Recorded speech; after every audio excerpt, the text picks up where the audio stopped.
No apontamento desta semana da Agenda Urbana, vamos ter a opinião de mais um convidado, Paulo Ferreira do Amaral, diretor-geral de uma produtora de conteúdos para a indústria do cinema e do audiovisual, que nos vai falar sobre esse plano de recuperação europeu, também conhecido pela bazuca europeia, porque vai alocar um conjunto vasto de milhões e milhões de euros e que pode encerrar aqui uma oportunidade muito importante para o setor da construção, do imobiliário, da habitação e da reabilitação urbana para os próximos anos. Não perca, é já a seguir.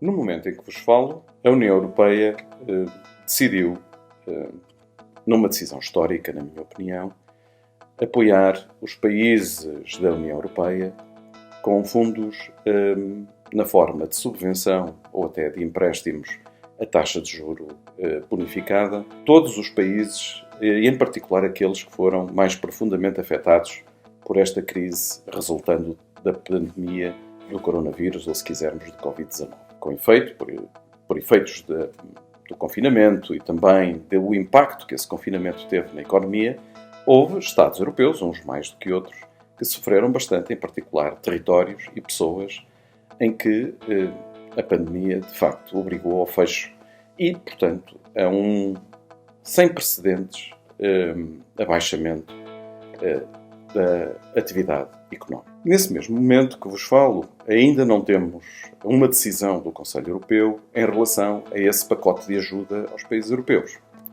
Mas temos pelo menos, e de acordo com pelo menos a Comissária Europeia Elisa Ferreira afirmou no fim de semana passado, vamos ter algures entre 45 mil milhões e 55 mil milhões de euros de apoio por parte da União Europeia a Portugal diretamente até 2027. De toda essa soma, uma parte significativa, cerca de 15 mil milhões e meio de euros, provém de um fundo de recuperação. Portanto, uma subvenção de apoio direto a fundo perdido à economia portuguesa. Cerca de 29 a 30 mil milhões provirão daquilo que era o pacote financeiro já previsto para Portugal até 2027 e há quem afirme que existem ainda cerca de 10 a 11 mil milhões de euros em empréstimos a taxa de juro bonificada para Portugal ainda durante esse período. Totalizando estes valores, estamos a falar de cerca de 55 mil milhões de euros. Para nós termos uma ideia da dimensão deste pacote de ajuda, lembremos-nos de que a União Europeia, entre 1989 e 2013, injetou em Portugal cerca de 96 mil milhões de euros. Portanto, um pouco menos de 100 mil milhões de euros. E estamos a falar, neste momento até 2027, cerca de um pouco mais de metade desse valor. É, portanto, uma ajuda muito significativa. Ora, no momento em que vos falo também, existe um reatar da atividade das pessoas, da atividade económica, portanto.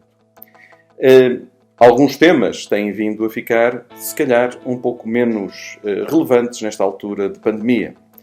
E eu quero-vos falar particularmente da gestão regional e local do território e das políticas públicas que interessam diretamente às pessoas e aos territórios.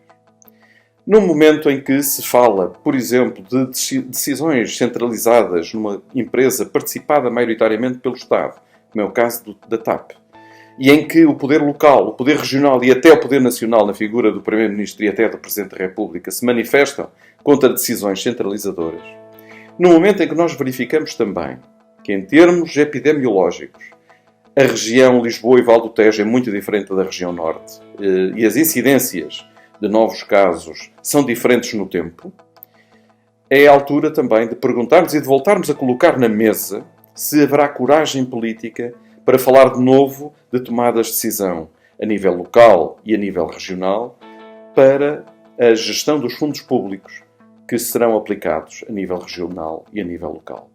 Eu digo, é tempo novamente de falarmos de regionalização e de descentralização no momento em que ela não está na ordem do dia.